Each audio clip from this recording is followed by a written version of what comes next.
Hello dear students,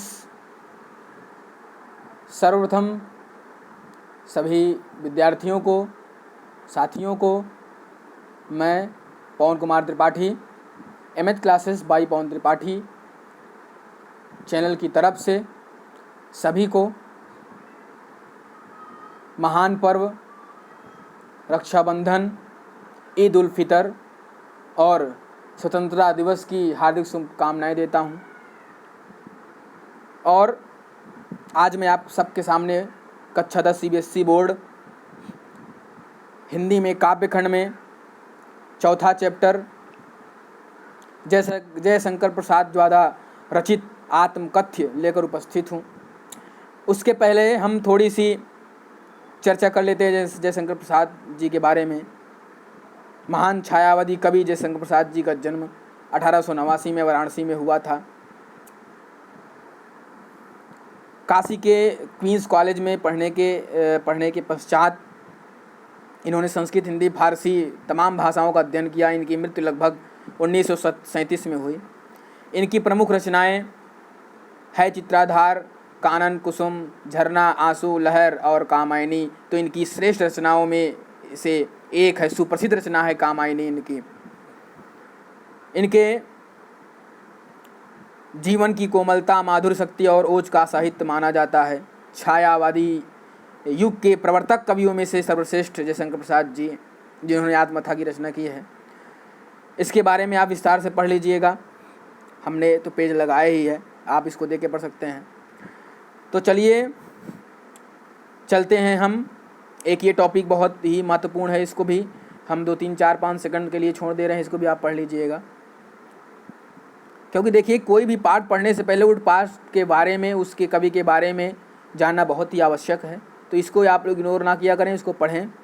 और channel शुरू करने से पहले अगर आपने हमारे चैनल को सब्सक्राइब नहीं किया है तो हमारे चैनल को सब्सक्राइब करें, लाइक करें, और अगर आपको पसंद आए तो ज़्यादा से ज़्यादा शेयर करें, ताकि आपका भी सहयोग हो और हमारा भी सहयोग हो। क्योंकि इस दुनिया में जब प्रोत्साहन होने लगता है ना, तो हर काम आसान हो जाता है। और मैं आप सबके लिए मेहनत करके वीडियोस बनाता हूँ। मेरे चैनल पर 9, 10, 11, 12 सीबीएसई और यूपी दोनों बोर्डों के सभी छात्रों के लिए हिंदी का मटेरियल उपलब्ध है। प्रतियोगी परीक्षाओं की तैयारी करने वाले विद्यार्थियों के लिए भी मटेरियल उपलब्ध मैं कराऊंगा बहुत ही जल्द। आशा करता हूँ आप सब मिलकर सहयोग करेंगे और मैं आपका सहयोग इस तरह निरंतर करता रहूँगा। तो चलिए शुरू करते हैं आत्मकथ्य। इसमें जयशंकर प्रसाद जी ने कहा है कि मधुप गुण गना कर कह जाता कौन कहानी, यह अपनी मुरझा कर गिर रही पत्तियां देखो कितनी आज घनी। अब इसमें जयशंकर प्रसाद जी अपनी आत्मकथ्य का मतलब ही होता है ऑटोबायोग्राफी, अपनी आत्मकथा, अपने स्वयं के बारे में बताना।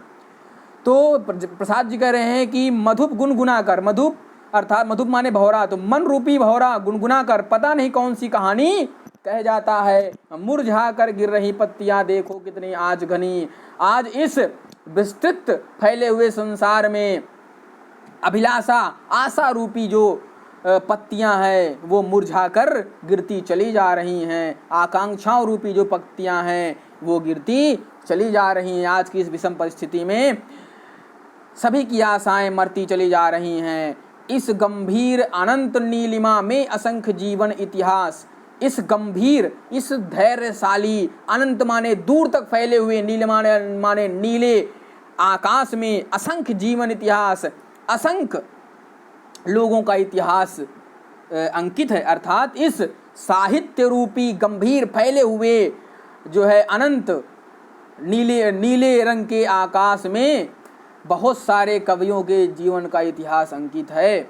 यह लोग करते ही रहते हैं अपना व्यंगमणि उपहास, जहाँ पर सारे कवि लेखक अपने जीवन का इतिहास अंकित करके अपना ही उपहास करते रहते हैं।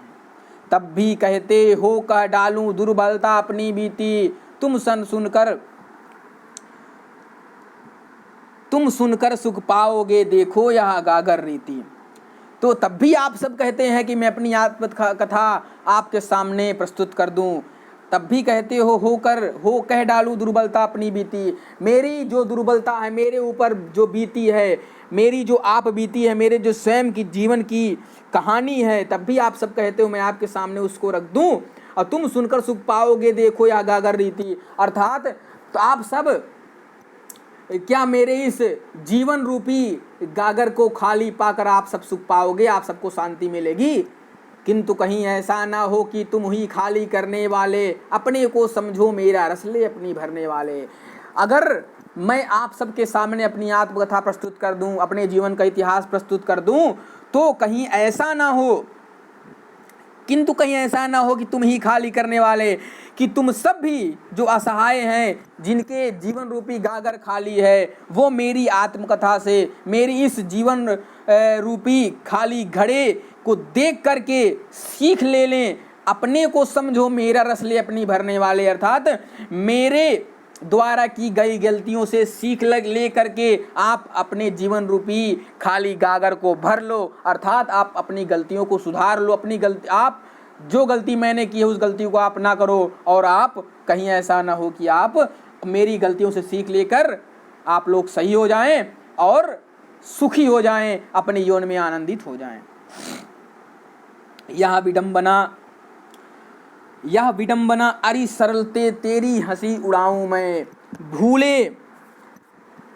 भूले अपनी यह प्रवचना औरों की दिखलाऊं मैं। यह विडंबना, आत्मकथा की यह विडंबना होती है कि अरि सरले तेरी, उसमें सारी चीजें बड़े सरल भाव से रखी जाती हैं, और मेरा ये भाव नहीं है कि मैं सारी चीजों को सरल तरीके से रख करके अपनी हंसी उड़वाऊं और दूसरों की हंसी उड़ाऊं, खुद का भी मजाक बनूं और दूसरों की मजाक का पात्र बनूं।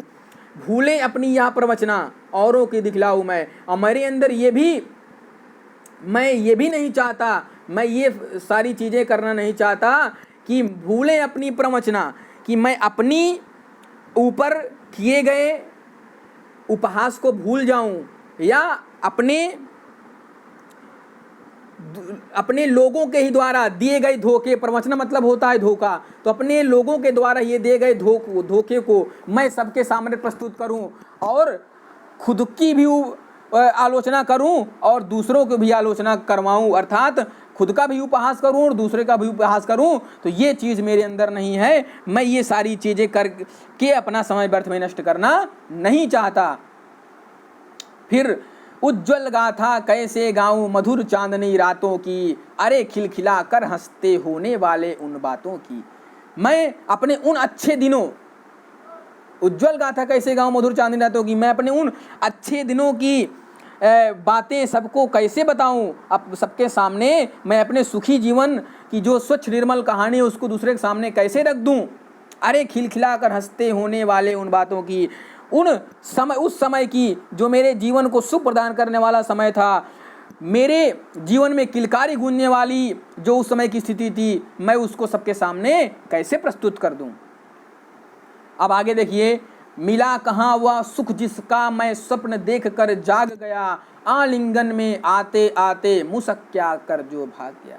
मिला कहाँ वह सुख जिसका, जिस स्वप्न को देख करके मैं जगा, जिस सपने को देख देख कर मैं बड़ा हुआ, वह सपना मुझे कहाँ मिला, उस सपने का सुख मुझे नसीब नहीं हुआ। आलिंगन में आते आते मुसक क्या कर भाग गया। मुसक क्या मतलब होता है मुस्कुरा कर, अर्थात वह सुख, वह आनंद, वह मन को शांति प्रदान करने वाला जो सुख था, वो आलिंगन मतलब मेरे करीब आने से पहले ही मुस्कुरा करके दूर भाग गया। जिसके अरुण कपोलों की मतवाली सुंदर छाया में अनुरागनी उषा लेती थी नित सुहाग मधुमाया में। वो सुख, कौन सा सुख, जिनके अरुण कपोलों की मतवाली सुंदर छाया में, जिसके लाल लाल गालों की मतवाली मतलब मदमस्त छाया में, जिसके लाल गालों की मदमस्त छाया में अनुरागिनी उषा लेती थी। अनुरागिनी माने प्रेम रूपी, उषा माने सुबह, तो प्रेम रूपी सुबह जो अपने सुहाग की लाले लेते थी, ऐसी प्रेम रूपी सुख को पाने से पहले ही वह सुख मुझे तिरस्कृत करके चला गया, मुस्कुराते हुए मुझे छोड़कर भाग गया। फिर आगे देखिए, उसकी स्मृति पाथे बनी है थके पथिक की पंथा की, सीवन को उधेड़ कर देखोगे क्या मेरी कंथा की। चलिए अब देखिए, यहाँ पर कंथा का मतलब होता है जो मेरी जो विडम्बना है, मेरी जो कथाएं हैं, मेरे साथ जो घटने वाली घटना है, अर्थात मेरे अंतर्मन आत्मकथा मेरी स्वयं की है, तो उसकी स्मृति पाथे बनी है थके पथी की पंथा की। वही जो स्मृति है वो इस थके हारे यात्री की साथनी बनी है, थके यारे साथनी की सहारा बनी है। और सीवन को उधेड़ कर देखोगे, क्या आप सब लोग मेरी अंतरात्मा की सीलन को उधेड़ करके मेरी आत्मकथा को देखोगे? मेरे ऊपर जो बीती है क्या उसको आप देखोगे और देख करके मेरा उपहास करोगे, मुझे मजाक का पात्र बनाओगे? छोटे से जीवन की कैसी बड़ी कथाएं आज कहूँ, मैं अपने इस छोटे, इसीलिए मैं विचार करता हूँ इस बात पर, मैं सोचता हूँ गंभीरता से, एकांत में बैठ करके मैं विचार करता हूँ कि अपने इस छोटे से जीवन की जो आत्मकथा है, मेरे जीवन का जो साहित्य है, जो परिचय है, मैं कैसे आज सबके सामने प्रस्तुत कर दूँ, जिसको लोग समझ कर भी ना समझ बन जाएं उसे अपने उपहास का पात्र बना लें। और क्या यह अच्छा नहीं कि औरों की सुनता मैं मौन रहूं? और क्या यह अच्छा नहीं होगा कि मैं आज अपनी आत्मकथा ना कह करके दूसरों की सुनूं और मैं मौन हो जाऊं, शांत रहूं, चुप रहूं? सुनकर क्या तुम भला करोगे मेरी भोली आत्मकथा, अभी समय भी नहीं थकी सोई है मेरी मौन व्यथा। और अभी मैं समझता हूँ कि मेरी जो आत्मकथा है, मेरी जो आप बीती है, मेरे जो अंतर्मन की आवाज़ है, अंतरात्मा की जो आवाज़ है, मेरी जो करुण कहानी है, उसको सुनकर आप लोग क्या करेंगे और उसको आपके सामने प्रस्तुत करने का अभी समय भी नहीं है। अभी समय भी नहीं है आपके सामने उसको प्रस्तुत करने का, अभी कोई समय भी नहीं है। और मैं अपनी आत्मकथा का परिचय देते देते, अपनी सफाई देते देते इतना ज़्यादा थक गया हूँ कि मैं अपने बारे में और कुछ नहीं कह सकता, क्योंकि मेरी आत्मकथा थक गई है और मैं मौन हो गया हूँ। मेरी जो व्यथा है वो मौन हो गई है, मेरी जो आत्मकथा है वो शांत हो गई है। इस प्रकार से प्यारे बच्चों, आज आपके सामने हमने कक्षा 10 सीबीएसई बोर्ड में जयशंकर प्रसाद द्वारा रचित आत्मकथ्य को आपके सामने प्रस्तुत किया। आशा करता हूँ कि वीडियो आपके समझ में आया होगा और पूरी कोशिश करता हूँ कि आपको पूरा वीडियो समझ में आए। अगर कहीं भी कोई कमी रह जाए, कोई दिक्कत परेशानी हो और किसी भी पंक्ति का मैं आपको अर्थ समझाने में असफल रह जाऊँ, तो आपसे विनम्र प्रार्थना है कि आप कमेंट बॉक्स में ज़रूर ये चीज़ डालें। लाइक अनलाइक तो अपनी जगह है, अगर आपको अनलाइक करने की इच्छा है तो आप अनलाइक करने की जगह आप मुझे कमेंट कर दें, मेरी कमियों को उजागर करें, क्योंकि जो गलतियों को बताता है वो आपके सबसे करीब होता है। तो मैं आशा करता हूँ कि आप सब मेरे करीब हैं, मेरे हृदय के एकदम नज़दीक हैं। तो अगर मेरी कोई गलती है तो आप सब उसको उजागर करेंगे, कमेंट बॉक्स में ज़रूर करें। जो भी लोग वीडियो को देखते हैं वो लोगों से मेरा निवेदन है कि आप वीडियो को लाइक करें और कमेंट बॉक्स में ज़रूर करें, क्योंकि अगर आप लोग कमेंट करना शुरू कर देंगे तो हमारे चैनल की कुछ टीआरपी बढ़ जाएगी, जिससे हमारा भी कुछ बेनिफिट होगा और आपको और अच्छे ढंग से हम आपके सामने सारी चीज़ों को लेकर प्रस्तुत होंगे। और इसी तरह कंटिन्यूस प्रोसेस में हम कक्षा 10 सीबीएसई बोर्ड के सारे काव्यखंड के चैप्टरों का एक्सप्लेनेशन आपके सामने प्रस्तुत करेंगे। उसके बाद व्याकरण पोर्शन को हम आपके सामने लेकर आएंगे और विधिवत आपको समझाएंगे। और इस बार हमें 100% रिजल्ट देना है हिंदी में। आशा करता हूं कि आप सब मेरा सहयोग करेंगे और आपके सहयोग के माध्यम से हमारा चैनल इस कठिन परिस्थिति में लड़के आगे निकलेगा।